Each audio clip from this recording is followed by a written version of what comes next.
Bonjour. Bonjour à tout le monde. Bonjour aux personnes qui sont en web diffusion. Alors, je vais prendre quelques instants avant de commencer pour vous donner des détails d'ordre technique. Donc, on a une présentation en web diffusion. On a des gens dans la salle. Une présentation d'une durée de 50 minutes qui sera suivie d'une période de questions d'une quinzaine de minutes. Et donc, pour la période de questions, il y aura des questions évidemment dans la salle, mais aussi pour les gens qui sont en web, vous avez un mode clavardage où vous pouvez transmettre vos questions qui seront relayées à M. Michaud pendant cette période de questions. Alors, bonjour, je vous souhaite la bienvenue à tous. Et je me présente, je suis Geneviève Godbout, je suis responsable de programme au Fonds de recherche du Québec, Société et Culture. Donc, c'est un réel plaisir de vous accueillir en grand nombre à l'occasion de cette activité de transfert des connaissances. Alors, je vous souhaite la bienvenue au nom du Fonds Société et Culture et au nom de ses partenaires à ce programme thématique des actions concertées intitulé « Le vieillissement de la population au Québec et ses enjeux socio-économiques et de santé ». Donc, en plus des 3 fonds de recherche du Québec, Santé, Nature et Technologie, Société et Culture, les partenaires à ce programme sont le ministère des Affaires municipales et de l'Habitation, le ministère du Travail, de l'Emploi et de la Solidarité sociale, le ministère de la Famille, le ministère de la Santé et des Services sociaux, le ministère des Transports du Québec, le curateur public du Québec, l'Office des personnes handicapées du Québec, la Société d'habitation du Québec, et sans oublier la collaboration de l'Institut de la statistique du Québec. Donc, le FRQSI tient à remercier ses partenaires gouvernementaux qui, depuis déjà 2002, reconnaissent l'importance de la recherche pour éclairer les décisions et les actions. Donc, vous êtes par ailleurs très nombreux dans la salle ici aujourd'hui et en web et provenant de plusieurs régions, mais également de différents ministères et organismes et de professions variées. Alors, j'ai la liste à côté de moi justement des personnes inscrites et puis je constate qu'il y a des étudiants, des chercheurs, des économistes, des conseillers en politique. Alors, on aura sans doute une belle période de questions après cette présentation. Et ça m'indique aussi qu'autant de personnes est une indication claire que le sujet d'aujourd'hui et les résultats du projet de recherche présenté vous interpellent et répondent à un besoin. Alors, un mot sur le programme des actions concertées du FRQSC. Pour ceux et celles qui sont moins familiers avec la mission de notre organisme, celle-ci est notamment de promouvoir et d'aider financièrement le développement de la recherche dans les secteurs des sciences sociales, humaines, des arts et des lettres. Le Fonds met en place des dispositifs rigoureux afin d'octroyer des bourses et des subventions de recherche aux meilleures étudiantes et étudiants, chercheuses et chercheurs du Québec. En se tournant vers les fonds de recherche, nos partenaires s'assurent de la rigueur et de l'impartialité du processus d'attribution des subventions, de même que de la qualité scientifique des projets financés. Dans le cadre du programme Action concertée, nous partons des besoins des partenaires utilisateurs des résultats, ce qui permet de produire des recherches directement en lien avec les besoins du milieu, des milieux concernés. Enfin, les partenaires s'inscrivant dans le programme des actions concertées adhèrent à 2 principes centraux pour le Fonds, soit la liberté académique et l'accès public aux résultats des projets financés. Donc, c'est à la suite du lancement d'un appel de proposition en 2013, invitant la communauté scientifique à se pencher sur les défis et enjeux du vieillissement de la population au Québec, et ce, à partir d'une variété de perspectives, suivi d'un processus d'évaluation rigoureux que les chercheuses et chercheurs et leurs équipes respectives ont été choisis pour mener à bien les projets soumis. Alors, on parle de 6 projets qui ont été financés dans le cadre de cet appel de proposition. Et donc, on est dans un 3e concours de 3 et également 2 bourses doctorales qui ont été octroyées lors de ce concours. Ce sont donc les résultats d'un premier projet qui sont présentés aujourd'hui. Et je voudrais dire quand même que je profite de l'occasion pour vous inviter à une prochaine activité de transfert le 13 juin prochain pour la présentation de 3 autres projets, toujours dans la même thématique. Et à l'automne suivra une autre activité, toujours dans le même sens. Alors, nous avons le plaisir de recevoir M. Pierre-Carl Michaud, professeur titulaire de HEC Montréal au département d'économie appliquée, titulaire de la chaire de recherche industrielle Alliance sur les enjeux économiques des changements démographiques et directeur de l'Institut sur la retraite et l'épargne de HEC Montréal.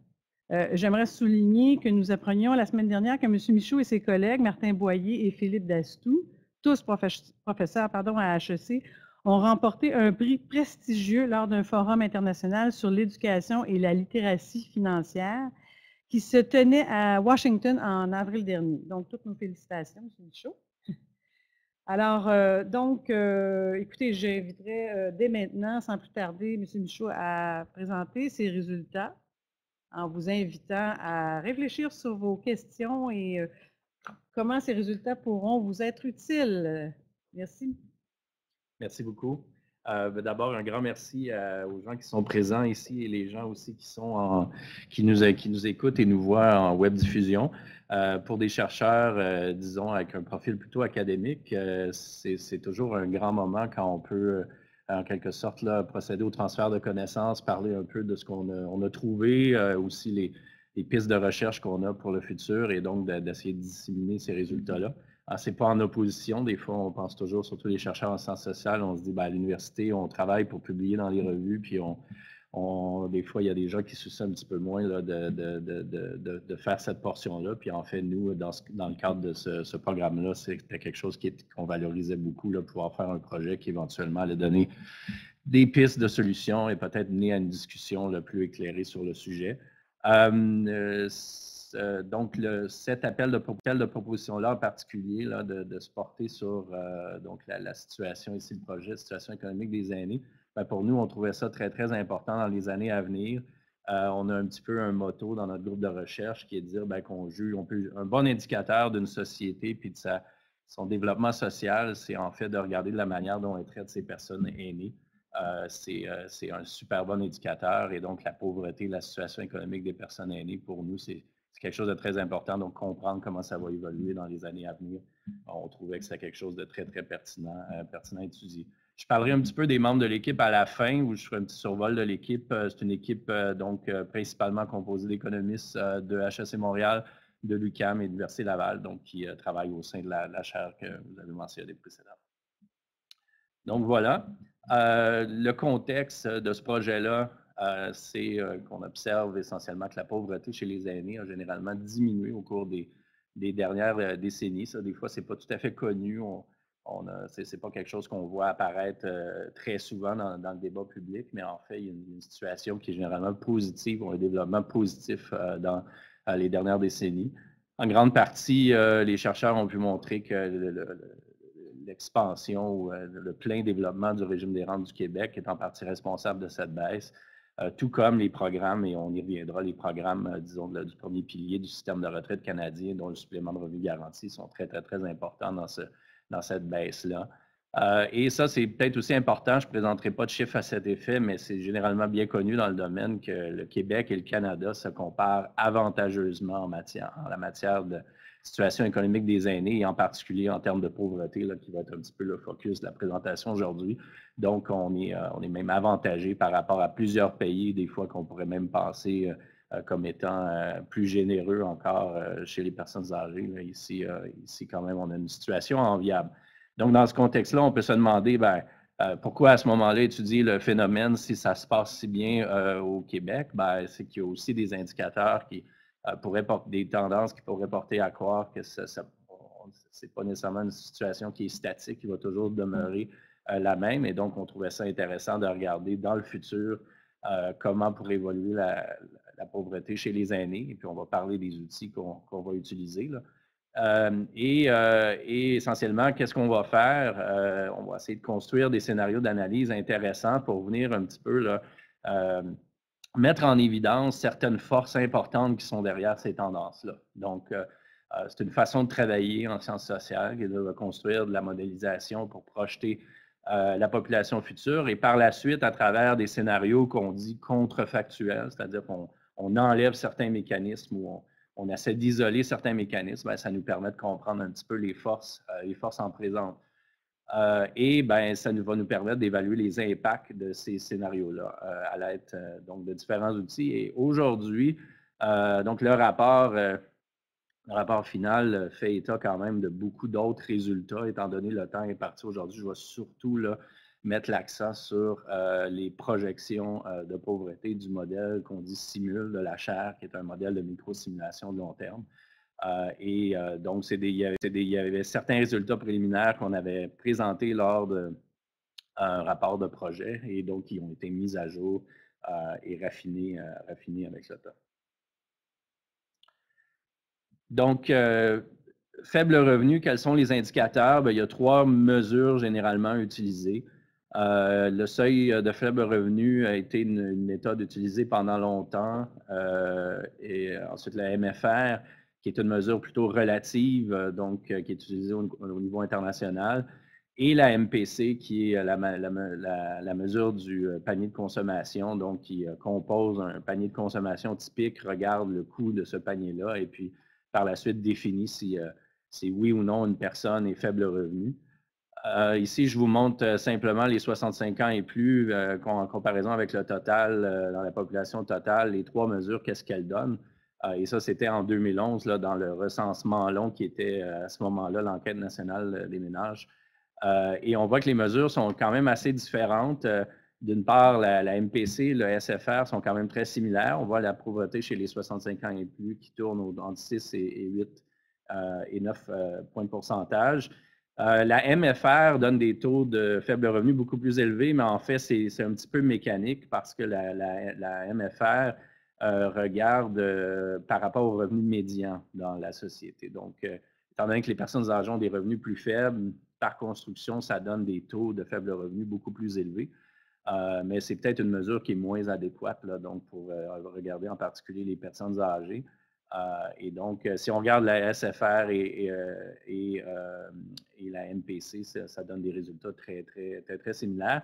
Un autre point à mentionner sur cette figure-là, pour ceux qui ne sont pas habitués de voir ces taux-là, si vous regardez chez les 65 ans et plus, c'est plus faible que dans la population en général. Et donc, ça, on reviendra sur ces éléments-là, les causes de ce résultat-là. Donc, dans le projet, de manière générale, on n'a pas suivi les 3 mesures là, de manière parallèle et construit à chaque fois des résultats avec les 3. On a retenu la mesure du panier de consommation qui était une mesure recommandée par le Centre d'études sur la pauvreté et l'exclusion. Et il y a aussi le gouvernement du Canada qui en a fait récemment la mesure officielle de pauvreté au Canada. Donc, c'est essentiellement cette mesure qu'on choisit. Rapidement, en 2017, à Montréal, juste pour donner une idée des seuils, là, la MPC était de 35 440 $ pour une famille de 4 personnes ou 17 720 $ pour une personne seule. Ça vous donne un petit peu une idée. Dans nos simulations, donc, qu'on va faire à partir du modèle que je vais décrire bientôt, on va utiliser là, une moyenne. On n'est pas capable dans le modèle de suivre toutes les régions au Québec et les différents sous-groupes. Donc, on fait une moyenne. Ces valeurs-là de la MPC, les seuils sont très similaires entre régions. Il y a quelques petites différences, mais pour nos fins à nous, on va utiliser un seuil qui va être simplement une moyenne là, des différents seuils entre les régions. Donc, voilà un petit peu si on regarde par région, vous voyez un petit peu les différences. Là, ça varie à l'intérieur de 1 à 2 000 $. Donc, ce n'est pas des grosses différences. Donc, ici, je présente des résultats qu'on n'avait pas présentés parce que durant la durée du projet, le recensement de 2016 n'était pas encore disponible. Là, récemment, on a le recensement de 2016, donc on a commencé à regarder un petit peu de manière préliminaire. C'est juste pour vous donner une idée de la tendance très récente. On voit essentiellement là, des taux qui, chez les 50 à 64 ans, sont en baisse, quand même notables, et des taux de faible revenu qui sont soit stables ou donc, il y a une légère hausse entre 65 et 74 ans, là, mais d'un demi-point de pourcentage et une baisse là, de quelques dixièmes de points chez les 65 ans et plus. Donc, moi, je caractériserais ça comme étant stable de manière générale là, dans le groupe des 65 ans et plus, et peut-être une légère baisse chez les 50 à 64 ans. Donc, ça, c'est intéressant de voir que ça se maintient pour le moment. Donc, il n'y a pas de grands changements dans les 5 années qu'on a vues depuis le début du projet. Là, nous, on se basait surtout sur les données de 2011 au début du projet et en 2016, vous voyez que les choses ont quand même, chez les 65 ans et plus, se sont maintenues généralement. Donc, ici, juste un résumé de quelques résultats comparatifs. C'est souvent des choses qu'on connaît déjà de la littérature, mais on les a refaits parce que je pense que c'est important de les mettre en évidence. Là, quelques observations. Il y a plusieurs de ces résultats-là qui se trouvent dans le rapport final du projet.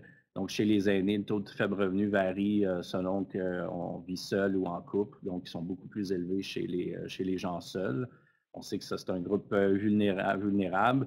Peut-être un résultat très, très important, puis ça va revenir dans la discussion plus tard, parce qu'en fait, si on veut, c'est la seule zone, si on veut, grise dans notre système de retraite, c'est dire qu'en fait, ces niveaux de pauvreté ou de faible revenu sont extrêmement influencés par le seuil choisi. Et ça, c'est dû au premier pilier du système de retraite canadien là, qui fournit des prestations relativement inconditionnelles qui s'approche essentiellement de ce seuil-là. Donc, dès qu'on bouge les seuils, c'est sûr que ça bouge énormément. Je vais vous illustrer ça dans le prochain diapo. Mais juste pour résumer, en 2011, là, une hausse de 5 du seuil de la MPC, ça mène à une hausse importante du taux de faible revenu. Donc, il y a beaucoup de masse de gens tout près de ce seuil-là et ça, c'est dû essentiellement à notre système de retraite de la manière qu'il est fait. Il nous protège très, très bien contre l'extrême pauvreté, mais il y a quand même ces effets de seuil-là là, qui sont choisis. Donc, ça, c'est une belle illustration des effets de seuil. Là, ici, ce qu'on fait essentiellement, c'est qu'on regarde les taux de faible revenu. Ici, en 2011, en 2016, ça donne à peu près les mêmes résultats. Là. On fait une majoration des seuils de la MPC de 5 et 10 juste pour voir comment bouge le taux de faible revenu. Et on voit chez les 50 à 65 ans, ça a des effets, mais ce n'est pas des effets très élevés. Donc, ça veut dire qu'il n'y a pas une masse énorme de gens qui se trouvent très, très près du seuil. Là. Cependant, regardez chez les personnes âgées, passer de la barre noire et aux barres grises, vous voyez qu'il y a un saut de tout près de 3 à 4 points de pourcentage tout de suite dès qu'on bouge de 5 Donc, oui, on a une situation enviable en termes de taux de faible revenu, mais ça ne tient pas à grand-chose. Dès qu'on bouge un petit peu la définition, c'est sûr qu'on va avoir des effets de seuil importants. Et donc, ça, on va le voir dans la prochaine diapo où très bientôt, on va voir que la distribution des revenus chez les aînés, il y a une bosse quand même très, très, très importante de gens à faible revenu tout près de ces seuils-là. Donc, voilà pour ça. Donc, effet de seuil important, on va y revenir. En termes de projection de long terme, ce n'est pas facile de faire des projections de long terme de taux de pauvreté. Et il y a une raison fondamentale à ça, c'est que, bon, c'est très facile de faire des simulations dans le futur des revenus moyens, par exemple, des ménages. On n'a qu'à prendre, peut-être par certaines cellules, donc prendre les revenus moyens, les faire croître à un certain taux, regarder un peu la composition des revenus chez les personnes âgées. Ce qui est dur avec les faibles revenus, c'est que, bien sûr, il faut bien modéliser ou bien projeter le bas de la distribution. Et ça, ce n'est pas évident parce qu'il y a toutes sortes de dynamiques présentes. Et donc, il faut avoir une modélisation quand même assez sophistiquée pour aller chercher cette modélisation-là en statistique, on dirait de la queue de la distribution, disons du bas de la distribution des revenus. Donc, ça prend absolument une modélisation individuelle pour pouvoir faire ça. Donc, il faut être capable de simuler les individus ou la distribution en entier des revenus et toute sa composition. Donc, nous, à la chaire, ce qu'on a développé, c'est un modèle de micro-simulation de long terme qui nous permet essentiellement de projeter la population québécoise dans le futur à partir d'un grand échantillon de départ qui vient du recensement. On prend les gens, on en a plusieurs centaines de milliers, et on les fait vieillir, on leur fait faire des transitions. Donc, essentiellement, on capture la dynamique de la distribution des revenus au Québec et des circonstances. La population québécoise change en termes de composition. On va voir tout à l'heure que l'éducation, c'est un des moteurs très, très, très importants de l'amélioration de la situation chez les aînés. Les aînés d'aujourd'hui qui approchent la retraite ont un niveau d'éducation beaucoup plus élevé qu'avant, et ça, bien, ça va se refléter dans les projections. Donc, il faut être capable de capturer ça. Il faut être capable de capturer aussi le fait que les ménages plus jeunes aujourd'hui, donc qui vont être à la retraite dans le futur, ont beaucoup plus d'épargne privée, ont beaucoup plus accumulé de différentes sources de revenus. Donc, c'est pas une mince tâche de faire ce développement-là. Donc, le modèle Simul, c'est un modèle qu'on a développé, maintenant il est dans sa 9e année, donc c'est 9 ans de travail à développer ce modèle-là.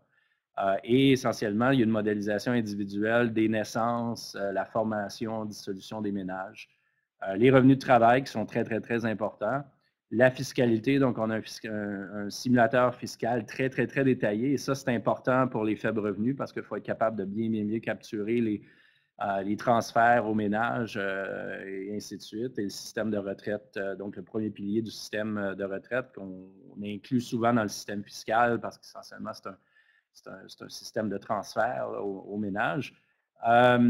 Donc, on a un simulateur assez détaillé, donc on peut faire passer les ménages essentiellement dans ce simulateur-là. C'est un peu comme une espèce d'impôt rapide, mais peut-être un petit peu moins développé. Là. Il n'y a pas toutes les exemptions et ainsi de suite. Il y a ce qu'on a besoin dans le modèle. Et par la suite, bien, il y a une modélisation aussi très détaillée, et c'est assez compliqué, du régime des rentes du Québec. Donc, comme on le sait, c'est basé sur les contributions. Il y a toute une majoration qui doit être mise en place, et par la suite, les prestations de survivants, et ainsi de suite. Donc, il faut modéliser ces choses-là. Et l'épargne retraite privée, donc tout ce qui est RCR, régime complémentaire de retraite, REER. Ici, il y a très peu de CELI là, dans ce qu'on va voir, parce que ça fait pas assez longtemps que c'est mis en place. Donc, voilà, une modélisation individuelle qui nous permet de projeter la population québécoise sur un horizon qui peut être très long. Ici, on va généralement aller jusqu'à 2050 et on va regarder un petit peu qu'est-ce qui se passe à ce moment-là. Donc, on n'a pas la prétention, jamais dans ces simulations-là, que le chiffre qu'on va sortir comme projection de scénario de référence, c'est ce qui va se passer dans le futur. C'est une boule de cristal qu'on n'a pas, malheureusement. Mais comme je vais le montrer tout à l'heure, ce qui est très intéressant avec ces modèles-là, c'est d'être capable de faire des scénarios contrefactuels, c'est-à-dire par la suite de regarder si on enlève tel mécanisme, si on garde l'éducation constante, qu'est-ce qui serait arrivé. Fait que ça nous permet juste de jauger les forces en présence. Et donc ça, généralement, c'est un petit peu moins dépendant des hypothèses que de regarder le chiffre à 2050 et de dire ben, la pauvreté chez les aînés va être de 4 ou 5 Ça, c'est sûr que il y a un écart type autour de ça ou un intervalle de confiance qui serait quand même élevé dû aux différentes hypothèses qu'on va faire. Donc, comme je l'ai mentionné, généralement, notre horizon dans ces projections-là, on va aller jusqu'à 2050. On va vous présenter des résultats aussi intermédiaires là, de 2020 à 2050. Notre scénario de référence, et ça c'est important de le noter parce que par la suite, on va vouloir regarder les scénarios alternatifs. Ça va être un scénario où le régime des rentes du Québec n'est pas encore bonifié. Par la suite, on va regarder la bonification. Hein. Comme vous le savez probablement, là, le régime des rentes du Québec est bonifié pour les retraités futurs.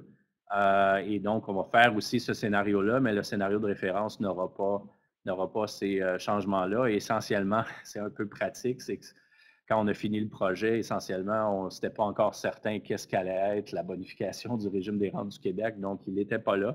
Depuis, on a fait aussi les scénarios avec bonification. Donc voilà, c'est le système qui prévalait avant 2019. Simule, et ça, je vais peut-être faire un petit aparté important, étant donné que j'ai tellement une belle audience et des gens, là, des ministères et d'un peu partout. Je vais passer un petit peu de temps pour faire un point important. Ces modèles-là, j'espère qu'on va vous convaincre qu'ils sont utiles, mais ils sont très gourmands en données. Ils demandent extrêmement beaucoup de données, et des données qui vont au-delà simplement des données administratives, c'est-à-dire on a besoin de bonnes données sur toute la situation démographique des ménages. On a besoin de très, très bonnes données, bien sûr, sur les revenus, les sources de revenus. Et donc, vous voyez ici, on utilise principalement 3 grandes enquêtes de Statistique Canada. Donc, population de départ, enquête nationale auprès des ménages. Ça, c'est un peu le recensement long dans l'Internet qu'on a eu en 2011 là, avec le gouvernement Harper, donc qui est une enquête qui nous sert de point de départ. Ensuite, il y a l'enquête longitudinale internationale des adultes qui est très, très, très utile parce que c'est un jumelage entre une enquête traditionnelle et les données fiscales des ménages, essentiellement depuis près de 30 ans. Donc ça, c'est très utile pour nous, par exemple, pour calculer des transitions de revenus et de participation au marché du travail. Donc, c'est des données là, très, très, très utiles. Et le jumelage est intéressant parce qu'il fait en sorte qu'on peut stratifier ces transitions-là par niveau d'éducation, par différentes variables qu'on n'observe pas dans des données simplement de fichier fiscal. Si on a juste un fichier fiscal où on a des revenus, personne n'a à déclarer son diplôme, personne n'a à déclarer différentes variables. Donc, le jumelage d'enquête avec données administratives est très utile pour ce genre de modélisation-là.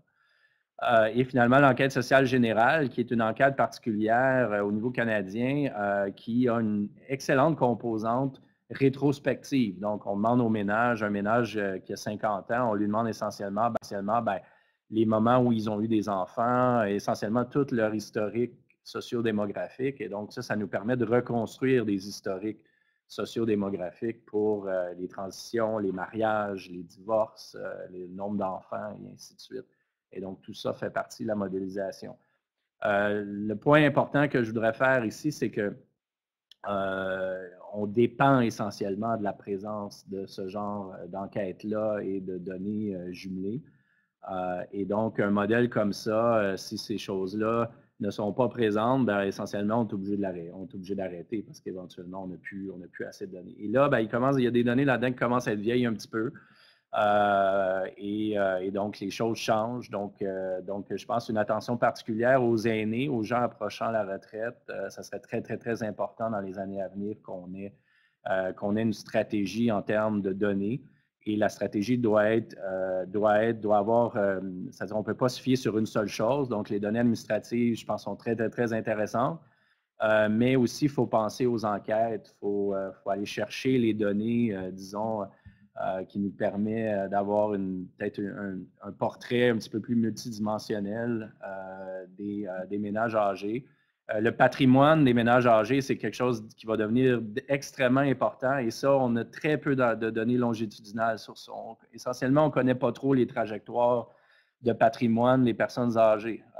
Et ça, imaginez comment ça va être important dans les années à venir, là. Donc, il y a beaucoup de zones grises et on est un petit peu en retard par rapport à d'autres pays en termes de notre stratégie de données pour étudier la situation économique des personnes âgées. Donc, voilà, le point principal, c'est que cette modélisation-là, c'est très gourmand en données et donc on dépend sur la disponibilité de ces données-là. Maintenant, quelques mots sur la modélisation et ce n'était pas l'objectif aujourd'hui de commencer à vous mettre des équations et toutes sortes de choses. C'est des modèles extrêmement compliqués, mais peut-être juste en faire ressortir les faits saillants. Donc, Simule, il y a un modèle de dynamique d'entrée et de sortie du travail qui est assez unique, donc qui permet vraiment d'assez bien répliquer les historiques de carrière des gens. Et ça, pour les aînés, vous pourriez dire, c'est pas important, hein, les aînés, ils ne travaillent pas, donc pourquoi est-ce qu'on a besoin de bien projeter le travail? Le régime des rentes du Québec dépend essentiellement des contributions quand on travaillait. Donc, c'est extrêmement important d'avoir une bonne modélisation des revenus durant la carrière. Donc, on a un gros effort, plusieurs années de travail sur ce module-là. Comme je l'ai dit, régime des rentes du Québec, donc on modélise la date du début des prestations pour chacun des 300 quelques mille personnes qui sont dans le modèle, le montant des prestations en fonction de l'historique des revenus. Régime complémentaire de retraite et REER, donc la date de début, les montants initiaux et par la suite comment ça varie dans le temps. Et finalement, les transferts du gouvernement. Donc, avec ça, quand on regarde les revenus des ménages âgés, on a essentiellement toutes les composantes importantes. On a le premier pilier, la PSV et le SRG. On a le deuxième pilier, le RRQ. Et on a par la suite, souvent on dit le troisième, le quatrième, ou le troisième, tout dépendant de comment on veut les classifier là, les régimes volontaires et les régimes d'employeurs et l'épargne privée. Donc, on est capable d'aller bien mesurer ou bien capter la distribution des revenus des ménages. Les hypothèses importantes, structurelles, même si c'est des modèles micro, donc qui suivent des individus, ça prend quand même quelques hypothèses on va dire, un petit peu plus structurelles ou macro. La première, qui est très, très, très importante, c'est la démographie. C'est important d'avoir des hypothèses sur la mortalité, des hypothèses sur l'immigration, des hypothèses sur les naissances. Et donc, ça, on utilise les scénarios de Statistique Canada, donc c'est le scénario moyen. Croissance des salaires réels, c'est en fait très, très, très important. C'est un paramètre important, c'est-à-dire, même si ici, on va tout faire en dollars constants, on observe quand même généralement, historiquement, les salaires croient au-delà de l'inflation. Pas de beaucoup, mais quand même, il y a une croissance historique, tout près d'1 %. Donc, ça va être très important dans les simulations. Donc, hypothèse importante à souligner, peut-être une petite faiblesse de ce genre de projection-là, c'est que les comportements des générations passées, donc les générations futures, on va être capable de capter le changement dans la composition de ces générations-là, en termes d'éducation, de revenus, d'autres variables, mais on n'est pas capable d'aller capturer, bien sûr, les changements de comportement de ces générations-là dans le futur, parce que c'est quelque chose d'inobservable. Donc, c'est un comportement constant, si on veut. C'est quelque chose que si on en est conscient, ben à ce moment-là, on peut interpréter les résultats de la bonne façon et puis peut-être par la suite faire des scénarios si on veut changer les comportements. Et bien sûr, tout est en dollars réels, donc implicitement derrière ça, il y a certains ajustements pour une inflation stable dans le futur. Donc ici, je vous présente juste une projection de la composition des revenus des ménages. Ici, on utilise le mot pauvre, on aurait dû dire faible revenu, là. Donc, les ménages qui ne sont pas à faible revenu et les ménages à faible revenu. On l'a séparé comme ça parce qu'on voulait juste vous montrer un petit peu là, sur quoi reposent ces revenus-là pour ces deux groupes-là.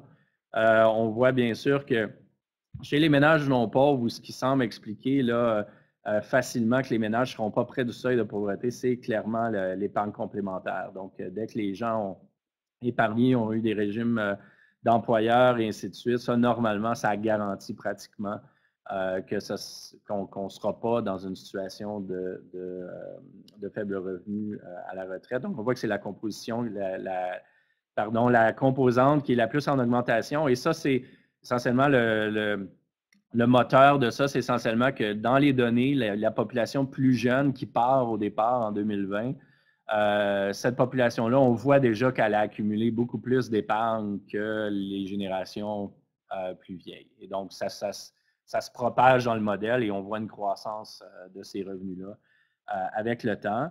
Les autres composantes sont assez stables chez les non-pauvres. Maintenant, chez les pauvres, on voit, c'est assez clair qu'on voit que quand on fait SRG plus PSV, et ça, je pense que c'est des revenus après impôt, après ajustement. Donc, on voit que une grande partie, là, je pense que c'est presque 80 % des revenus de ces gens-là, ça vient du premier pilier du système de retraite. Par la suite, il y a un peu de revenus qui vient du RRQ. Là. Ces gens-là ont souvent travaillé un peu durant la carrière et très peu des autres sources.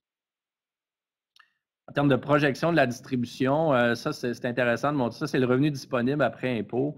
Avant de regarder l'évolution, c'est un peu une espèce de distribution bosse de chameau. Là. Donc, il y a deux bosses. Hein. Il y a une bosse tout près de 20 000.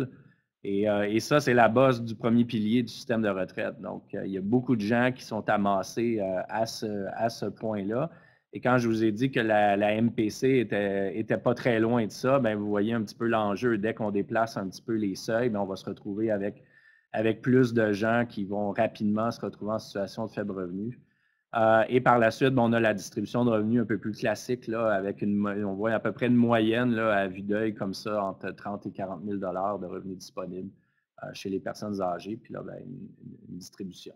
Maintenant, l'évolution, si on regarde l'évolution de cette distribution-là, ce qu'on projette, c'est essentiellement une amélioration là, de la situation. On voit que la masse qui se retrouve en particulier à la première bosse du chameau là, est en train de baisser substantiellement, mais aussi à d'autres niveaux. Et se retrouve davantage, là, il y a des ménages qui font beaucoup mieux en termes de revenus après impôt là, dans ce modèle-là. Donc, situation qui s'améliore, qui est projetée, la projection, c'est que la situation s'améliore. Maintenant, en termes de taux de faible revenu selon la MPC, ici, c'est important de dire en amont que la MPC est gardée constante en dollars réels. Donc, essentiellement, il y a un ajustement pour l'inflation à chaque année, mais rien d'autre.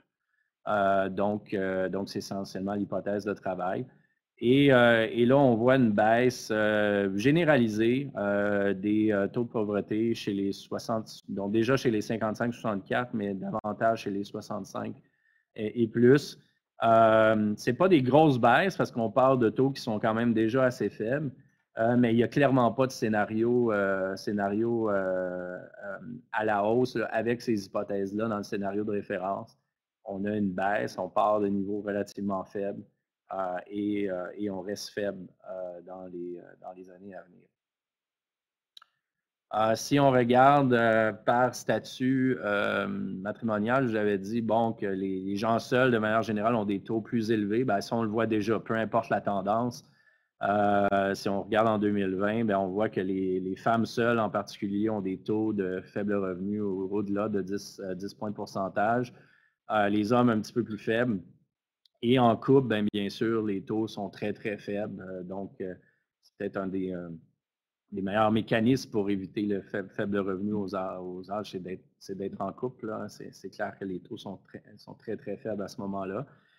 Mais ce qu'on voit essentiellement ici, c'est qu'il n'y a pas une dynamique de par le modèle qui génère des tendances différentes par statut matrimonial. Donc, on aurait pu avoir une situation où généralement le taux de faible revenu baisse, mais qu'il y a peut-être certains groupes où ça l'augmente. Ici, par statut matrimonial, généralement, il y a une baisse généralisée des taux. Les effets de seuil sont importants. Donc ici, c'est une autre illustration. Je ne sais pas si peut-être c'est plus difficile à voir. Moi-même, je suis obligé de regarder l'écran, là, peut-être un peu loin. Mais on voit que les effets de seuil restent importants. Au départ, on le voit tout de suite, là, que le moindrement on change les seuils, bien, on voit des effets quand même importants sur les taux de faible revenu. Une simulation qui aurait été très similaire à vous montrer, mais qui a des implications en termes de politique publique, ça aurait été de changer plutôt les montants de la PSV puis du SRG de 5-10 et on aurait vu à peu près les mêmes genres d'effets. C'est-à-dire que c'est si on garde la MPC constante, on change les prestations de ces programmes-là de 5-10 bien, les taux de faible revenu vont bouger beaucoup. C'est essentiellement le miroir de ce qu'on montre ici là, en changeant la MPC. Donc, il y a de l'incertitude au niveau de la MPC. Donc, ça illustre qu'on a fixé le chiffre à un certain montant, mais on le bouge de 5-10 puis la situation est un petit peu moins rose. Mais ça a le pendant aussi en termes de politique publique. Si on pense changer les montants des prestations dans le premier palier, il faut s'attendre à des changements quand même importants de taux de faible revenu mécaniquement parce que ces montants-là sont déjà fixés très près des seuils. Maintenant, les tendances, on voit que ça reste similaire, donc ce n'est pas les effets de seuil qui changent essentiellement la tendance. On aurait pu penser que ça a eu un effet parce que le premier pilier, généralement, est indexé à l'inflation, tandis que le RRQ, il y a une indexation naturelle de par les contributions au taux de croissance des salaires réels. Donc, on pourrait s'attendre dans le futur à ce que le premier palier devienne moins important dans les revenus des ménages. Donc, c'est un petit peu aussi là, relié à cette question-là ici, de voir est-ce que ces hypothèses-là ont des effets importants. Oui, en niveau, mais pas en termes de tendance. Ce n'est pas ça qui génère la tendance à la baisse ou, disons, l'absence de tendance à la hausse. Ici, ça, c'est peut-être un graphique que je trouve très, très, très important, puis c'est récurrent dans le modèle Simule, dans toutes sortes d'autres projets. En fait, on a tendance à oublier que l'augmentation de l'éducation dans les années, on va dire, à partir des années 70 au Québec, l'augmentation de la fréquentation universitaire, fréquentation collégiale, bien, il y a des bénéfices que maintenant, chez les personnes âgées, on observe maintenant. Et ça prend bien longtemps avant qu'on les voit arriver. On les a vus sur le marché du travail. Mais en fait, l'éducation a un effet protecteur chez les personnes âgées qui est substantiel, puis ne pas le prendre en compte a quand même des effets sur les projections. Donc ici, on vous fait exactement un scénario de contrefactuel où ce qu'on fait essentiellement, on se dit, bien, OK, on a le scénario de référence où le taux de pauvreté ou le taux de faible revenu chez les 65 ans et plus est à la baisse. Et là, ce qu'on va faire plutôt, c'est qu'on va fixer la scolarité de tout le monde, on va la garder inchangée par génération future. Et donc, on va freiner l'amélioration de l'éducation. C'est sûr qu'en termes réels, on sait qu'on ne peut pas faire ça. On ne peut pas aller chez les gens et leur enlever les diplômes. Mais essentiellement, c'est un exercice contrefactuel intéressant de juste garder la distribution d'éducation constante.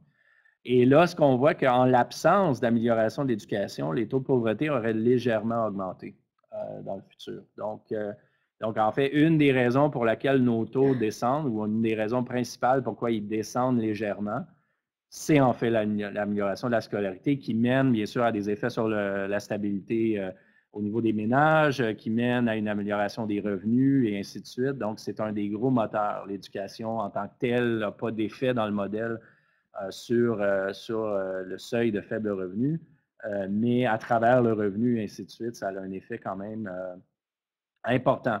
Et ça, c'est relié à quelque chose aussi qu'on ne montre pas ici dans ce projet-là, mais qu'on a trouvé ailleurs. Si on regarde le patrimoine accumulé des ménages approchant l'âge de 65 ans, puis on peut regarder ça à peu près sur une période d'une vingtaine d'années avec des enquêtes similaires, on voit que les ménages qui approchent de la retraite maintenant, là, ils n'ont rien à voir avec les ménages qu'on a vus par le passé. Il y a énormément de patrimoine. Et ça, bon, c'est l'éducation est derrière ça, mais il y a d'autres phénomènes. Donc clairement, cet effet-là est quand même très positif sur la situation économique des ménages âgés. Et ça peut paraître des fois banal de penser à la scolarité, mais en fait, au Québec, c'est une mini-révolution. Il y a eu des changements très, très importants d'un seul coup et on les voit maintenant chez les personnes âgées. Donc ça, c'est un peu les scénarios de référence et un petit peu là, essayer de faire ressortir ce qui semble causer la baisse. Nous, notre conclusion de cet exercice-là, c'est beaucoup l'éducation qui semble causer une baisse. Et à travers une multitude de scénarios, on n'a jamais été capable de générer des hausses. Donc ça c'est peut-être important. On devrait peut-être trouver une façon de le présenter, mais essentiellement, là, on a beau essayer beaucoup de choses, c'est très dur de générer des hausses, à moins de vraiment couper dans le premier palier du système de retraite. Ça, c'est sûr que si on le fait, bien là, on pourrait avoir des hausses dans le futur. Mais si ce premier palier-là, au niveau politique, reste assez... il y a une volonté de le maintenir assez constant et qu'il suit la MPC. Ça, c'est peut-être aussi un ajustement à considérer. S'il suit comme il faut la MPC, bien, essentiellement, il y a très peu de raisons pour une hausse, mais bien sûr, les effets de seuil sont importants. Donc, c'est le taux de faible revenu, ce qui est névralgique, c'est le premier pilier. Alors là, on va regarder quelques scénarios alternatifs parce qu'on voulait voir un petit peu, même si on est déjà dans une position enviable, qu'est-ce qui pourrait faire bouger les choses. Et on va le faire des deux sens, c'est-à-dire des choses qui pourraient faire diminuer les taux de faible revenu et des choses qui pourraient les faire augmenter. Donc, on va mettre en place d'abord la bonification du RRQ. Ça, ce n'était pas de mince tâche, mais on l'a fait pour voir les effets. On va aussi regarder un report du début des prestations RRQ. On trouvait ça intéressant de regarder ça parce que c'est dans l'air du temps, on en parle beaucoup. La moitié des gens prennent les prestations à 60 ans. Qu'est-ce qui arriverait si on forçait tout le monde à attendre à 65? Juste pour voir quel effet ça a sur les taux de faible revenu. Abolition des prestations de survivants au RRQ. Ça, bien sûr, ce n'est pas un scénario qui est sur la planche au niveau politique, mais c'est juste de voir la contribution de la prestation de survivants pour les taux de faible revenu, en particulier chez les gens seuls. Donc, d'abord, ça, c'est juste un graphique qui vous montre qu'on a fait de nos devoirs. C'est de modéliser la bonification du RRQ là, tel qu'adopté. Le seul organisme qui, pour nous, a présenté des chiffres qu'on pouvait utiliser, c'était au niveau de Finance Canada. Là. Donc, on s'est calé sur ça et on est capable de bien capturer la hausse la prestation supplémentaire là, qui est versée dans la bonification. Et c'est la même chose au niveau... Merci. Je commençais à pédaler un petit peu plus. C'est bon, on a un petit contretemps au niveau du temps restant. Prestations supplémentaires. Donc, vous voyez, pour un individu qui travaille au revenu moyen de 50 000, on est presque pile sur les projections qui ont été faites. Là. La bonification, pour ceux qui ne le savent pas, c'est quand même un petit peu compliqué à mettre en place parce que tout ça est progressif. Chaque cohorte a des paramètres un petit peu différents, donc il faut tout bâtir cette mécanique-là dans le modèle. Donc, la rente de retraite obligatoire à 65 ans, est-ce qu'on... encore une fois, c'est un scénario illustratif. Là. Je ne pense pas que c'est sur la planche à l'heure actuelle, quoique on a vu la Société des actuaires au niveau canadien proposer récemment là, une hausse de l'âge minimum de 60 à 62 ans avec un package de modifications. Là. Donc c'est un peu ça. C'est un scénario un peu plus extrême. C'est juste de dire, supposons qu'on bougeait cet âge-là à 65, bien, qu'est-ce qui se passe? Et donc, ils vont avoir des rentes plus élevées. Il peut cependant, chez les moins de 65 ans, se passer certaines choses. Donc, si on n'a pas accès à cette tranche-là, ça se peut que les taux de faible revenu augmentent pour ces gens-là. Donc, il faut regarder ça. Et là, la transition, de la manière qu'on l'implique, elle va amener à une espèce de petit effet qu'on appelle en démographie ou en dynamique de tempo, c'est-à-dire tous les moins de 65 ans qui n'ont pas commencé à recevoir leur rente vont obligatoirement commencer à la recevoir à 65 ans. Donc, ils vont devoir attendre. Et là, on va voir dans les taux de faible revenu, ça va avoir une incidence au départ. Par la suite, on va voir l'effet de long terme d'avoir fait ce changement-là. Et c'est par rapport au scénario de référence. L'élimination de la rente RRQ au congé survivant, comme je l'ai mentionné, ça permet de faire ressortir l'importance de la rente en matière de faible revenu. Donc, si on pense à la bonifier ou à la moduler ou la changer, ben, on va voir un petit peu que c'est un élément quand même assez sensible dans le système.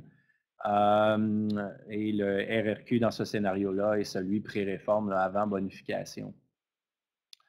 Donc ici, on a sur le revenu familial disponible des 65 ans et plus, donc revenu moyen. La ligne foncée est le scénario de référence.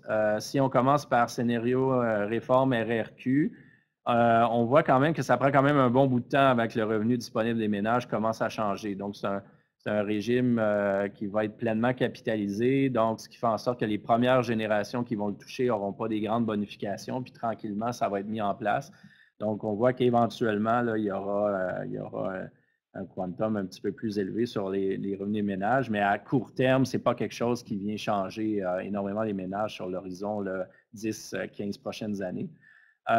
Si on regarde par la suite la retraite obligatoire à 65 ans, donc si on oublie le début, là, qui est un effet un petit peu par construction dynamique, là, où il y a une baisse des revenus disponibles, éventuellement, ce qu'on voit à terme, on voit que ça aurait un très gros effet sur le revenu des ménages, donc à la retraite. Donc, tout report essentiellement mène à des prestations beaucoup plus élevées et ça, bien, ça l'augmente énormément. Donc, si on veut augmenter les revenus des ménages âgés, c'est clair que le report est un élément important. Ça ne veut pas dire que cette politique-là est désirable, c'est juste de regarder, si on regarde seulement les revenus disponibles de 65 ans et plus, c'est ce qui fait le plus bouger les choses. Un report en moyenne 5 ans fait une énorme différence en termes de revenus à la retraite. Donc ça, c'est voilà pour cet effet-là. Et finalement, si on enlève la rente survivant, bien là, on a une baisse des revenus qui est quand même assez substantielle, étant donné que c'est un petit groupe. Donc, on voit que même sur le revenu moyen, ça a quand même un effet. Donc, la rente survivant est quand même un élément important, surtout chez les ménages quand même assez âgés. Maintenant, si on regarde les taux de faible revenu en particulier, ici, on l'a mis homme-femme. Donc, je m'excuse si c'est un petit peu petit, là. La ligne foncée, donc scénario de référence. Réforme RRQ, des effets à terme un tout petit peu, mais c'est quelques dixièmes de points de pourcentage. C'est tout petit, les effets sur les taux de faible revenu.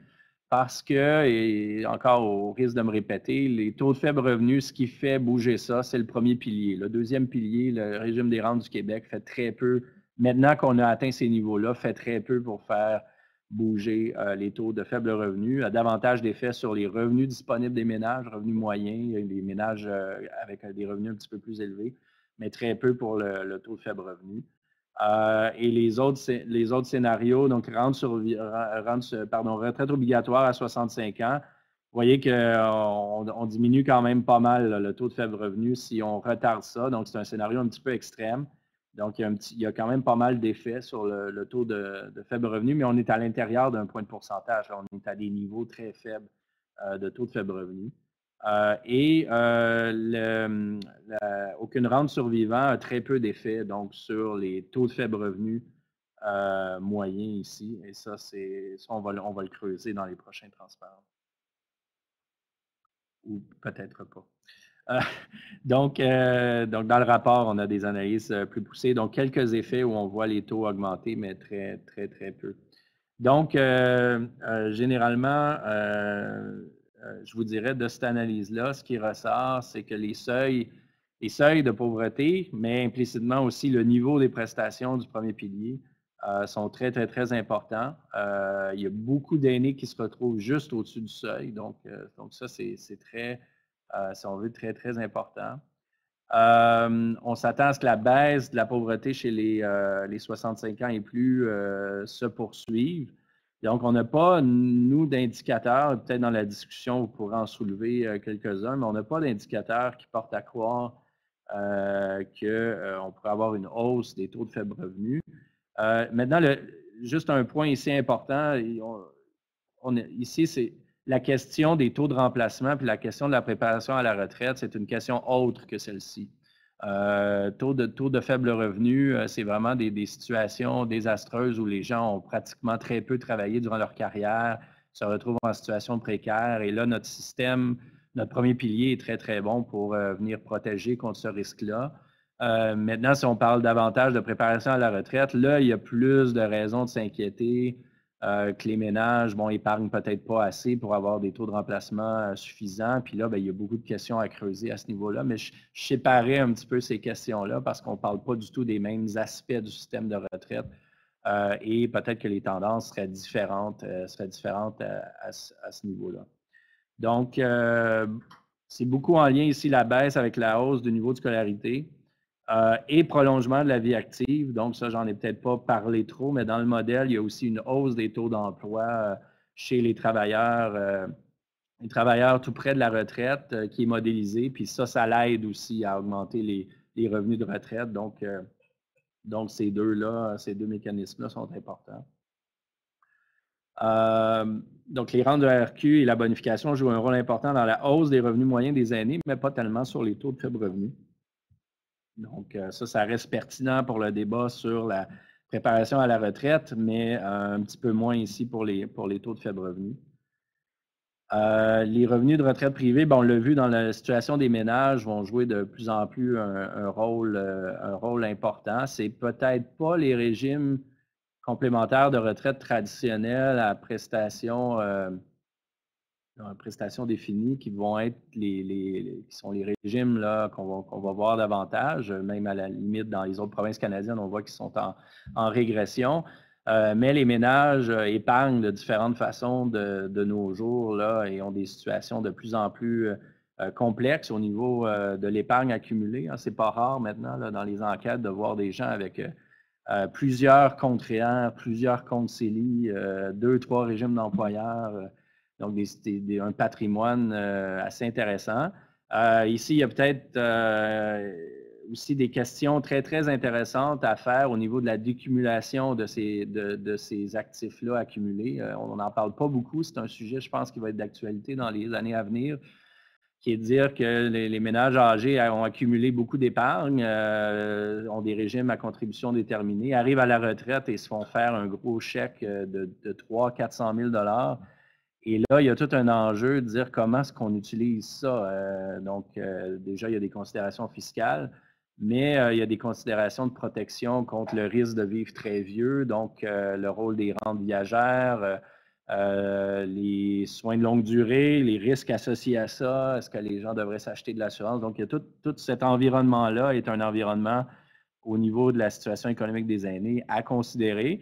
Je ne pense pas ici qu'étant donné l'objectif de regarder les faibles revenus, que c'était très pertinent parce que ce n'est pas ces gens-là qui sont en situation de faible revenu.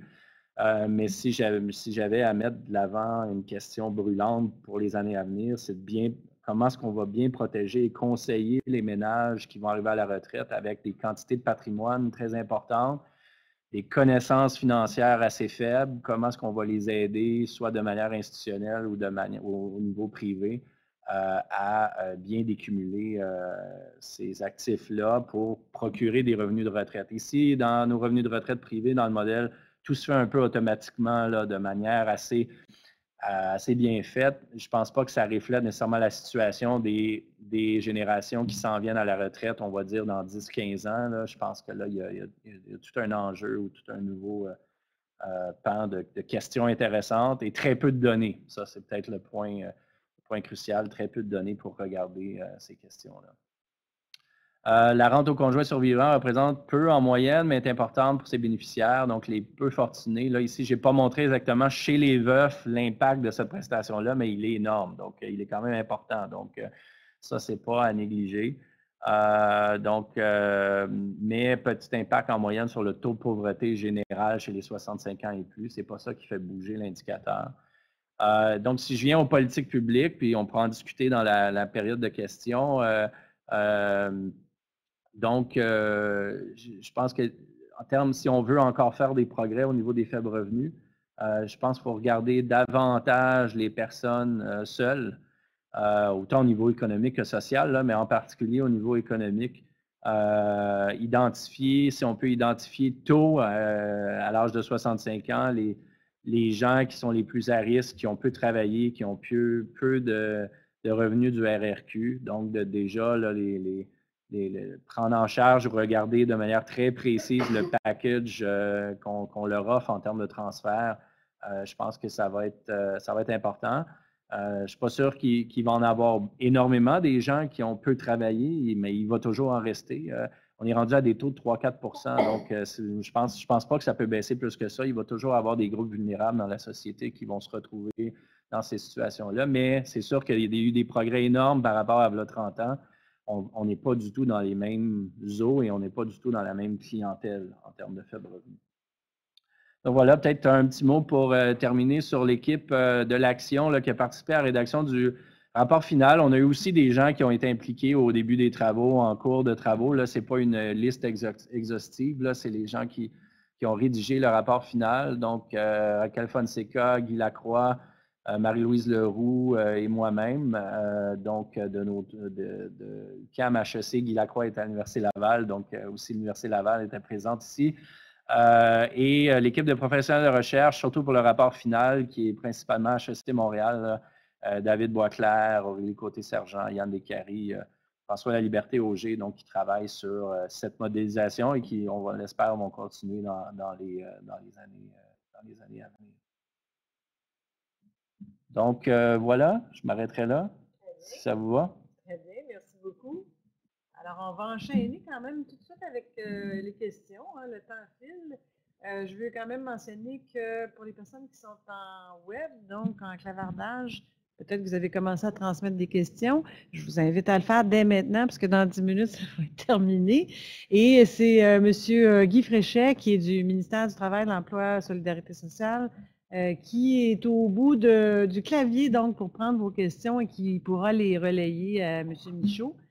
Donc, vous pouvez échanger et préciser ces questions avant de les transmettre. Et donc, je vous remercie, M. Fréchet, infiniment d'avoir accepté ce rôle de modérateur via le clavardage. Donc, nous avons peut-être des questions dans la salle. Je veux quand même rappeler que votre rapport est en ligne dans le site.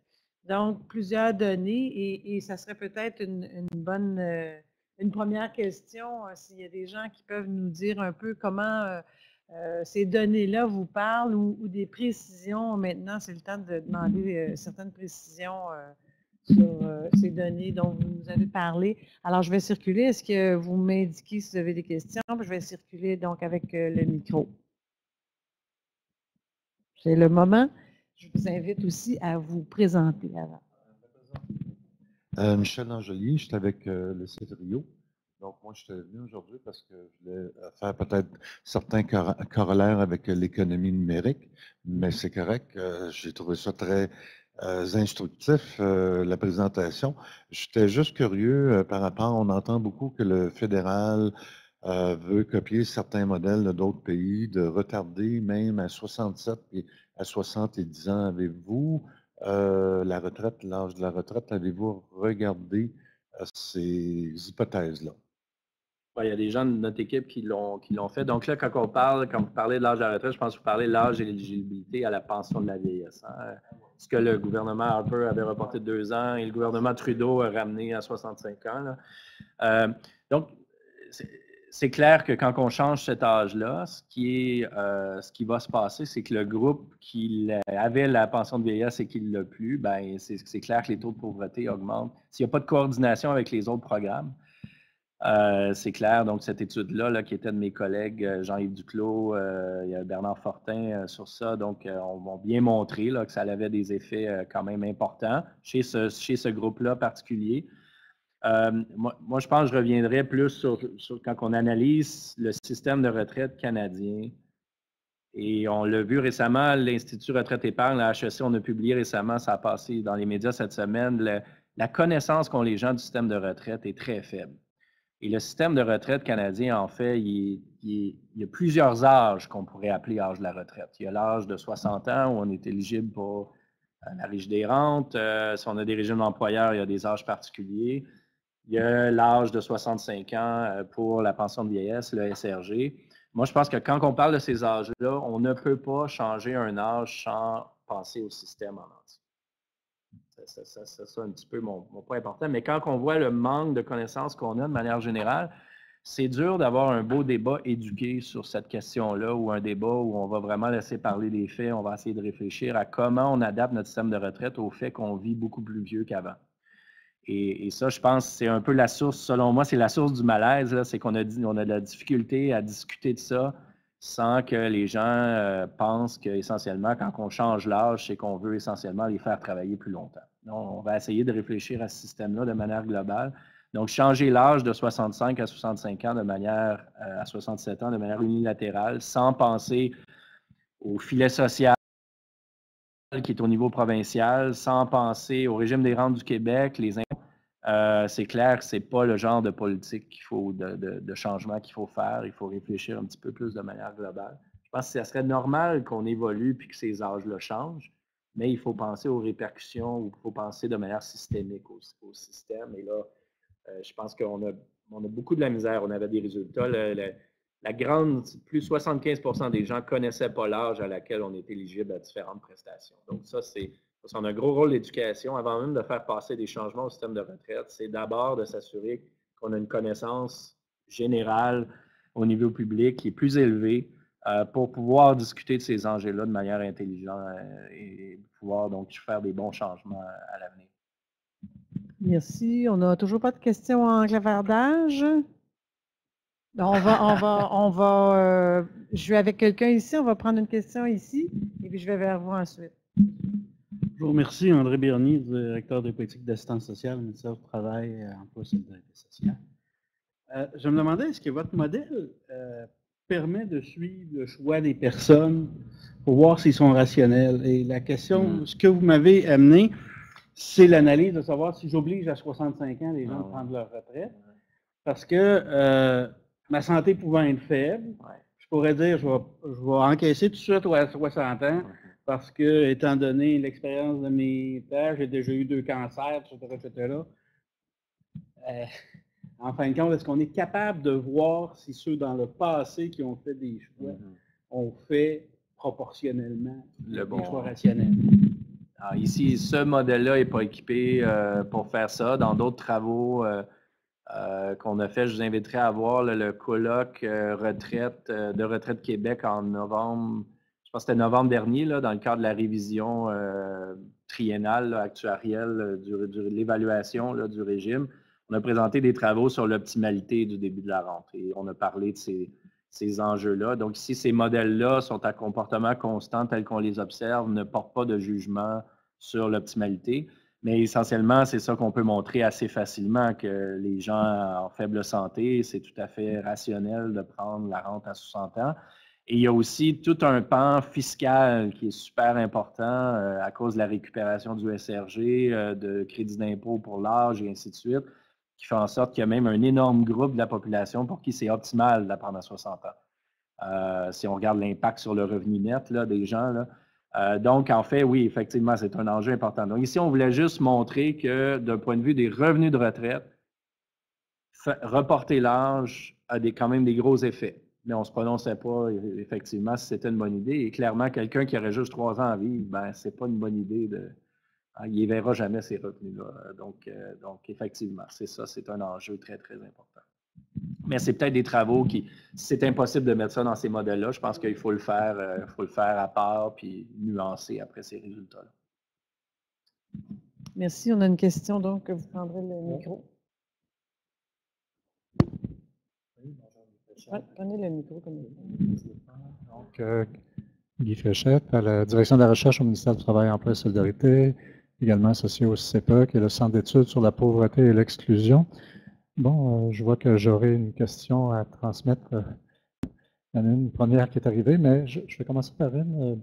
En fait, c'est simplement une petite remarque. Quand vous êtes passé sur la diapo avec ce que vous avez appelé les bosses de chameau, donc ce qu'on peut considérer comme une bimodalité dans la courbe de distribution des revenus, est-ce que vous avez simplement une explication sur la raison d'être de ça? Habituellement, on voit qu'une courbe unimodale de distribution des revenus, on verrait ça par ailleurs bimodal si on devait valider ou vérifier l'hypothèse de la shrinking middle class. Ce serait la façon qu'on aurait de valider cette chose-là. Mais précisément, est-ce qu'on pourrait parler de shrinking aged class, de shrinking, d'effondrement par le milieu des gens en situation de pauvreté chez les personnes âgées? Donc, ce que vous dites essentiellement, c'est à mesure que la distribution... donc, de manière générale, les revenus augmentent chez les personnes âgées. Et donc, le groupe qui est en situation de pauvreté est un groupe de plus en plus petit. Et ça devient de plus en plus des gens qui ont presque exclusivement pension de vieillesse et SRG. Oui, on pourrait le voir comme ça. Là. Je pense qu'il est important, c'est que ça devient un groupe qui est beaucoup plus... et donc là, on n'a pas, dans le modèle, on n'a pas des indicateurs sociaux et tout ça, mais dans les données, d'aller voir la composition de ce groupe-là, est-ce qu'elle est en train de changer? Est-ce que c'est associé plus à, est-ce qu'il y a des problèmes d'invalidité? Est-ce qu'il y a des problèmes d'insertion sociale de manière générale, donc de ce groupe-là? Est-ce que c'est des gens qui ont été en anglais on dit lifetime poor, donc qui ont toujours été en situation très, très précaire? Et ce groupe-là est plus petit qu'il l'était avant. Quand le RRQ était presque pas présent, ben, c'est clair que c'était davantage des gens qui avaient quand même travaillé, qui avaient historique de revenus. Donc là, on est plus dans l'extrême, je dirais. Je ne sais pas si ça rejoint votre... Oui. Oui, parfaitement. Donc, j'ai une question ici. Comment pourrait-on utiliser ces modélisations du seuil de faible revenu pour rétablir ou améliorer, par exemple, le programme d'exonération RMAQ de la contribution des adultes hébergés en CHSLD? Est-ce que c'est RMQ ou RMAQ? RMQ, hein? Donc, le programme d'exonération. Oui, c'est clair que cette modélisation-là, elle ne touche pas du tout. Donc, il n'y a pas de modélisation des gens qui deviennent en situation où ils ont besoin de soins et ainsi de suite. Ce n'est pas modélisé là, dans cette modélisation-là. Donc, clairement, toutes ces considérations-là reliées à la perte d'autonomie ne sont pas du tout présentes. Là, la mesure particulière d'exonération financière, il faudrait un petit peu plus de détails, là, savoir de quoi on parle. Est-ce qu'on a déjà des détails, une réponse? Donc, on peut peut-être... Non, simplement que c'est bien de RAMQ selon la personne à l'autre bout, oui. On peut y revenir au besoin s'il y a plus de détails. Je vais passer le micro à M. Savard. Bonjour, Louis Savard, au secrétariat aux aînés du ministère de la Santé et des Services sociaux. Alors, merci, M. Michaud. Merci à toute votre équipe aussi pour cette excellente recherche qui sera sûrement très utile, en tout cas qui est déjà utile, qui défait certains mythes aussi. J'ai peut-être manqué, vous avez peut-être donné cette information-là, le taux, parce que vous dites que quand vous faites votre projection, vous prenez un taux d'inflation unique, puis c'est toujours le même, mais quel est-il ce taux-là? Implicitement, parce qu'on utilise toujours des dollars constants d'aujourd'hui dans notre modélisation, là, mais il y a certains trucs qu'on doit indexer de la bonne façon dans le futur. Je crois qu'on utilise un taux de 2% là, historique. Puis, est-ce que c'est basé sur l'historique de l'inflation de la MPC, justement, qui augmente de 2% chaque année? Non. Mais c'est ça. Pas du tout. Donc, il y a tout un enjeu, puis ça rejoint les effets de seuil. Je pense tout un enjeu au niveau de l'évolution du coût de la vie Et là, si on veut ouvrir une boîte de Pandore très intéressante à regarder, c'est l'évolution du coût de la vie des personnes âgées. Parce que ça, généralement, dans les mesures, la MPC n'est pas fonction de l'âge. Et donc là, on parlait de soins tout à l'heure, puis soins à domicile et ainsi de suite. Et là, l'inflation, on voit qu'à ce niveau-là, elle est galopante, là. Elle augmente beaucoup. Et c'est essentiellement un jeu d'offres et de demandes. Il y a énormément de demandes. Donc, quand ça se passe au niveau privé, on voit que les prix augmentent rapidement. Donc, développer des indices de prix, développer des mesures pour être capable de mieux ajuster ces choses-là. Si les effets de seuil sont très importants, on voit que ça va être super important, hein, de bien prendre en compte le changement. Là. Je pense qu'il y avait eu des travaux, je ne sais pas si c'était le centre, M. Fréchet, qui avait fait des travaux sur la composition des indices de prix pour les personnes âgées tant que telles, où j'avais vu des études sur ça. Ça serait quelque chose de très intéressant. Mon souvenir était que ça ne venait pas à des gros effets, des gros changements de hausse de coût de la vie, mais peut-être que dans le futur, ça va avoir des effets importants. Donc ici, non, c'était des hypothèses très simplistes. Puis encore une fois, c'est à travers les scénarios contrefactuels qu'on est capable de voir si c'est important, et c'est important. Donc cette hypothèse-là, ce qu'on choisit sur ces hypothèses-là d'augmentation de la MPC, c'est super important. Mon autre question, si je peux procéder, c'est pas OK. Vous avez utilisé ce que vous appelez SimLab.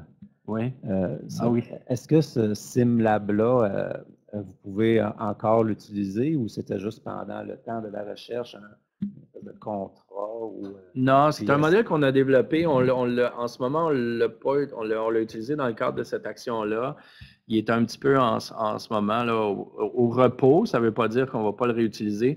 C'est une modélisation un petit peu comme le mentionnait monsieur, qui est au niveau de l'optimalité. Donc, il essaie de regarder les comportements, qu'est-ce que devraient faire les gens, à quel âge devraient prendre la retraite. Et on avait montré, je pense, dans le cas de l'augmentation de l'âge de la PSV de 65 à 67 ans, qu'une fois qu'on permet aux gens d'anticiper un peu l'effet, bien là, on peut avoir des réponses assez différentes sur l'impact sur les taux de pauvreté. Essentiellement, les gens travaillent un peu plus en amont, épargnent un petit peu plus, sachant que l'âge maintenant est rendu 67 ans au lieu de 65.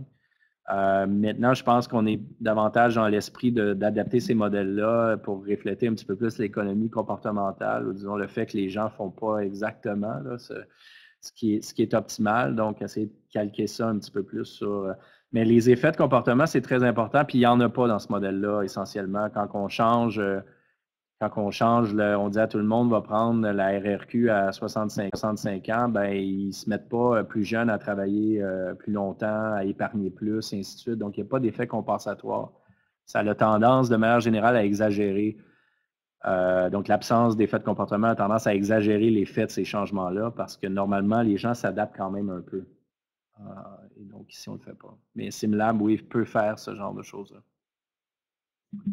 On va passer une dernière question en web, M. Fréchet. Et on a une question dans la salle pour conclure. Oui, peut-être vous relayez le fait que pour le correspondant précédent, la réponse lui convenait parfaitement. Merci. Merci. Donc, pour la prochaine question, est-ce que la MPC prend en compte les dépenses de santé et celles liées à la perte d'autonomie, sachant que cela apporte un fort risque de précarité économique? Ouf, là, on rentre dans quelque chose dont je ne me souviens pas. Est-ce que vous connaissez la réponse? Ou est-ce que quelqu'un connaît? J'aurais une partie de la réponse, c'est que la MPC tient compte des soins de santé non assurés. Ouais. Ça, c'est un élément, mais d'aucune façon, la précarité ou ce que je dirais la perte d'autonomie, non. Il y avait tout un pan de travaux qu'on voulait faire dans le cadre de ce projet-là. On n'a pas eu le temps parce que, bon, un de nos coéquipiers qui était très bon sur ces dimensions-là est parti, est sorti du monde académique, mais il y a tout un volet de l'analyse multidimensionnelle de la pauvreté. Donc, de prendre en compte la santé, prendre en compte d'autres dimensions. Donc, c'est possible de construire des indices ou c'est possible de regarder ça. Et ça, malheureusement, c'est des travaux qu'on va devoir peut-être reprendre dans le futur. Donc, je pense que c'est la dimension purement financière non assurée qui est dans l'MPC, ce qui aurait été ma réponse, mais je... mais voilà. Vous mentionnez tantôt l'importance de l'éducation comme un facteur moteur. J'étais juste curieux, étant donné qu'on s'en va de plus en plus vers une économie numérique, qui est quand même un gros facteur, qu'il y a des fractures ce qu'on appelle fracture numérique, c'est-à-dire que pas tout le monde qui a tout accès à l'Internet, aux vitesses, etc. Ouais. Le fait qu'il y a plus d'automatisation, donc on peut dire qu'on s'en va de plus en plus vers une inadéquation de la main-d'œuvre. Donc, est-ce qu'il y aurait un fort corollaire dans l'administration publique, là, dans les politiques publiques, de dire ça va suivre pas mal la courbe que vous avez indiquée tantôt? Question intéressante. Ben, je vais peut-être parler justement de cette problématique-là, de la transformation, inadéquation. Je pense que le groupe le plus vulnérable dans tout ça, c'est souvent le groupe qui, disons, a travaillé très bien pour préparer sa retraite. Tout ça arrive à l'âge de 50 ans et là, il arrive un élément déclencheur. Ça peut être une perturbation au niveau technologique, ça peut être un problème de santé, ça peut être d'autres choses. Quand on regarde les taux de pauvreté chez ces gens-là, sont quand même, quand on regarde les taux de pauvreté de manière générale, le taux de faible revenu, il augmente quand même pas mal avant l'âge de 65 ans. Il y a quand même pas mal de transition. Donc, quand je pense à l'inadéquation, le changement technologique, tout ça, moi, c'est le groupe que je regarderais beaucoup plus. Ce groupe-là, de s'assurer que quand les gens perdent leur emploi à ces âges-là, ou c'est question de formation, il y a aussi toute la question de la rente invalidité, de l'invalidité de manière générale, comment on la gère de manière systémique à ces âges-là. Ça, je pense que c'est si on veut faire des progrès en termes de taux de pauvreté chez les, disons, pas chez les jeunes, mais chez les plus âgés, je pense que ce groupe-là de 50 à 65 ans est un groupe très, très, très important à regarder, d'autant plus dans ce nouveau monde-là où on s'en va. Là. Donc, de favoriser que ces gens-là font dans ce sens. Favoriser des politiques qui permettent bien, c'est sûr que c'est un peu inévitable que quand il y a des grands changements technologiques, que ces gens-là qui ont déjà leur formation accumulée vont perdre leur emploi. C'est difficile de prévenir ça, ça va arriver. Maintenant, comment on les soutient? Parce que souvent, les mesures de notre système sont c'est pour les gens qui vont se retrouver en situation extrême. Mais l'espèce de passage entre les deux, surtout si on change le régime des rentes et on augmente l'âge minimum, bien là, il va tout avoir ce groupe-là très à risque entre 55, disons, et 60 quelques années. Que ces gens-là, quand on pense à leur recours, qu'est-ce qu'ils ont comme recours? S'ils n'ont pas des REER ou s'ils n'ont pas de l'épargne privée et ils ont leur maison, ils n'ont peut-être pas fini de payer l'hypothèque et tout ça, et là, se retrouvent dans une situation où les programmes sont incomplets, bien là, ce groupe-là, il est très à risque, devrait sacrifier énormément pour être éligible à des prestations d'aide sociale et ainsi de suite. Donc là, moi, c'est un groupe, ça, que je trouve très intéressant à regarder, à creuser davantage. On est plusieurs à l'avoir noté au niveau canadien, quand on regarde les taux de faible revenu, à avoir vu cette bosse-là, là, avant l'heure. Puis là, il y a des problèmes de définition, parce que souvent, ces gens-là ont un patrimoine énorme en termes d'épargne. Donc, peut-être qu'on n'a pas besoin de s'en préoccuper. Mais il faudrait le creuser. Puis quand on parle de la transformation, l'automatisation, tout ça, moi, c'est ce groupe-là on a fait des études aussi sur les effets de ces transitions-là sur la santé. C'est énorme. Chez les personnes âgées, une personne qui perd son emploi dans une fermeture d'usine dans la cinquantaine, il y a des risques importants pour la santé par la suite parce que c'est des grosses disruptions de notre vie future, de ce qui s'en vient par la suite. Là, c'est des gros, gros changements. Donc, c'est important. Bien, merci. On doit mettre fin à cette période de questions parce que le temps file encore une fois. Et je vais inviter M. Fréchet et M. Savard à vous rejoindre pour le mot de la fin. Peut-être M. Fréchet de ce côté-ci pour... Non. Entre-temps, je vous rappelle donc que la présentation est disponible, pas la présentation, mais le rapport de recherche est disponible dans le site web. Ma collègue Gabriella Birsan, avec qui vous avez été tous en contact, vous transmettra un sondage pour le suivi donc de la présentation et également le lien vers la captation vidéo. Veuillez vous asseoir, messieurs. Je vais vous donner le micro. Je peux me tasser. Et donc, la captation vidéo que je vous invite donc à relayer donc, auprès de des personnes intéressées là, dans vos équipes ou dans vos milieux et de diffuser toutes ces informations. Et je voudrais d'ailleurs remercier ma collègue Gabriela Birsan qui est à Montréal aux communications pour son appui dans l'organisation de cette rencontre. Alors, je vous donne le micro, puis n'oubliez pas de parler. Bon, ben, je vais casser la glace, quoi. Tout d'abord, merci beaucoup, M. Michaud. C'est une présentation très claire, très bien livrée, donc merci. Merci aux gens de votre équipe aussi. Donc, on m'a demandé de faire un petit mot de la fin, puis je le fais toujours, ça m'est arrivé quelquefois qu'on me le demande, je le fais toujours avec à peu près les mêmes termes. Donc, pour ceux qui m'ont déjà entendu, il n'y a rien de très original. Sinon, pour dire que pour nous, dans les ministères, les actions concertées, ben, ce sont des occasions très privilégiées de pouvoir établir un contact avec le monde universitaire, donc faire en sorte qu'on puisse alimenter nos politiques. On a des termes à l'interne pour dire qu'on réinvestit les résultats de la recherche dans l'élaboration de nos plans d'action. Ce qui est vrai, à chaque fois qu'on a eu, par exemple, des résultats dans le passé, des résultats de recherche, oui, on en a tenu compte dans nos plans d'action, ça peut être vérifié. Donc, de ce point de vue-là, soyez certains dans le monde académique que ce que vous faites, ça nous sert fondamentalement pour, je dirais, qu'on puisse en faire profiter la population, donc il puisse y avoir des retombées concrètes de vos recherches. Donc, de ce point de vue-là, ben, vos recherches nous servent fondamentalement pour cet objectif de faire en sorte qu'il puisse y avoir des retombées concrètes. Donc, je vous en remercie. Merci, M. Fréchet. Alors, oui, je suis Louis Savard, je travaille au secrétariat aux aînés au ministère de la Santé et des Services sociaux. Donc, le secrétariat aux aînés n'apparaît pas dans les listes de partenaires des ministères et organismes, mais parfois, il y a des années où on est au ministère de la Famille, d'autres fois au ministère de la Santé et des Services sociaux. Et là, depuis le nouveau gouvernement, cet automne 2018, nous sommes au ministère de la Santé et des Services sociaux. Et pourquoi je vous dis ça? C'est parce que l'action concertée sur le vieillissement, je vous annonce qu'elle va se poursuivre. Il va y avoir un nouvel appel de proposition de lancer en 2019. Nous sommes nous, de notre côté, nous avons signé 2 protocoles d'entente avec le Fonds de recherche du Québec, Société et Culture, et certains autres partenaires ministériels également. D'autres sont en train de le faire. Ils attendaient la fin de l'étude des crédits budgétaires pour s'engager financièrement. Et je peux tout de suite vous dire que nous avions lancé un plan en 2018, un plan d'action un Québec pour tous les âges, un plan d'action de 5 ans qui prévoyait donc la reconduction de cette action concertée-là sous une thématique un peu nouvelle.